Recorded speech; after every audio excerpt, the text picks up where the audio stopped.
शेर और बंदर की कहानी। एक समय की बात है, एक घने जंगल में पिंकू नाम का एक चतुर और शरारती बंदर रहता था। उसी जंगल में शेरू नाम का एक शक्तिशाली राजसी शेर रहता था। वे दोनों पड़ोसी थे, लेकिन उनका व्यक्तित्व बहुत अलग था। पिंकू नाम का बंदर हमेशा ऊर्जा से भरा रहता था और उसे जंगल में अन्य जानवरों के साथ मजाक करना पसंद था। वो अपनी चालाकी के लिए जाना जाता था और अक्सर चालाकी दिखाने के चक्कर में खुद को परेशानी में डाल लेता था। दूसरी ओर शेरू बुद्धिमान और दयालु था। जंगल के सभी जानवर उसका सम्मान करते थे। वो अपनी बहादुरी और नेतृत्व के लिए जाना जाता था। एक दिन पिंकू ने शेरू के साथ एक मजाक करने का फैसला किया। उसने सोचा कि शक्तिशाली शेर को चुनौती देना और अन्य जानवरों के सामने अपनी चतुराई साबित करने में बड़ा मजा आएगा। वो एक ऊंचे पेड़ की चोटी पर चढ़ गया और चिल्लाया, हे शेरू, मैं तुम्हें ताकत और चपलता की प्रतियोगिता के लिए चुनौती देता हूँ। देखते हैं जंगल के दूसरी ओर नदी तक कौन पहले पहुँच सकता है। शेरू बुद्धिमान होने के नाते जानता था कि पिंकू बंदर कुछ करने वाला है, लेकिन उसने बंदर के साथ खेल खेलने का फैसला किया। उसने जवाब दिया, बहुत अच्छा पिंकू, मैं तुम्हारी चुनौती स्वीकार करता हूँ। जंगल के अन्य जानवर प्रतियोगिता देखने के लिए इकट्ठा हो गए।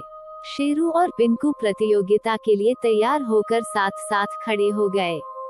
जैसे ही दौड़ शुरू हुई, पिंकू अपने लाभ के लिए अपनी चपलता का उपयोग करते हुए एक शाखा से दूसरी शाखा पर झूलते हुए आगे बढ़ता गया।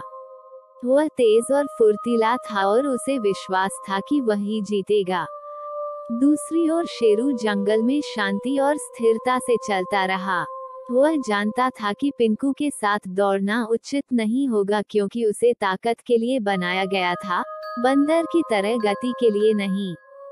जैसे ही पिंकू आधे रास्ते पर पहुंचा, वह यह देखने के लिए पीछे मुड़ा कि शेरू कहाँ है।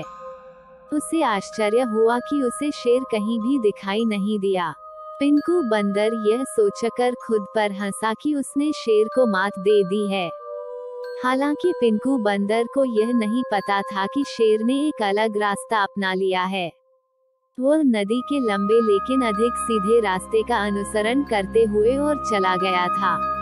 जैसे ही पिंकू बंदर नदी के पास पहुंचा, वह यह देखकर चौंक गया कि शेर तो पहले से ही वहां पहुंच चुका था और शांति से नदी के किनारे से पानी पी रहा था।